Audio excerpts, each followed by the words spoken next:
बिस्मिल्लाहिर्रहमानिर्रहीम। तमाम तारीफ़ें उस अल्लाह रब्बुल इज़्ज़त के लिए लायक और ज़िबा हैं जो तमाम जहानों का बनाने वाला और उसे पालने वाला है। करोड़ों दुरूद और सलाम हो आखिरी नबी मोहम्मद मुस्तफ़ा सल्लल्लाहु अलैहि वसल्लम पर। अस्सलाम वालेकुम व रहमतुल्लाहि व बरकातहू। नाज़रीन और सामीन, आज की हमारी गुफ्तगू का उन्वान सूरतुल अहकाफ़ की बरक़ात और फजीलत है।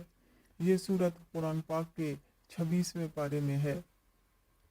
अगर बच्चा रोता हो या दूध ना पीता हो तो एक कागज़ पर इस सूरत को लिखकर बतौर तावीज़ बच्चे के गले में पहना दें।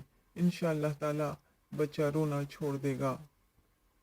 अगर किसी शख्स के मिजाज में भूल जाने का मर्ज ज़्यादा हो गया हो और वो अपना इलाज करना चाहता हो तो रात को 7 बादाम पानी में भिगो दें और सुबह इन बादामों का छिलका उतार कर इन बादामों पर अव्वल और आखिर 3-3 मरतबा दुरूद शरीफ और दरमियान में 1 मरतबा ये सूरत पढ़कर इन बादामों पर दम कर दें और नहार मुँह खा लें।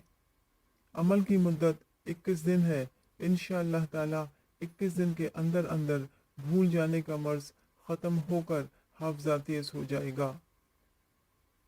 अगर किसी बच्चे को सूखे की बीमारी हो और वो रोज़ बरोज़ दुबला पतला होता चला जाए तो ऐसे बच्चे के लिए आधा से सरसों के तेल पर अव्वल और आखिर 11-11 मरतबा दुरूद शरीफ और दरमियान में 11 मरतबा इस सूरत को पढ़कर तेल पर दम करके इस तेल की मालिश बच्चे के जिस्म पर सुबह और शाम करें।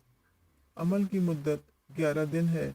इंशाअल्लाह ताला 11 दिन के अंदर अंदर शफा होगी। शरपसंद अफराद की शातराना चालों और तुहमत और बुहतान से बचने के लिए इस सूरत को एक कागज़ पर लिखकर बतौर तावीज़ किसी पुराने दरख्त में लटका दें। इंशाअल्लाह ताला हर किस्म के मकरो फ़रेब से और तुहमतों से महफूज रहेंगे। आमीन।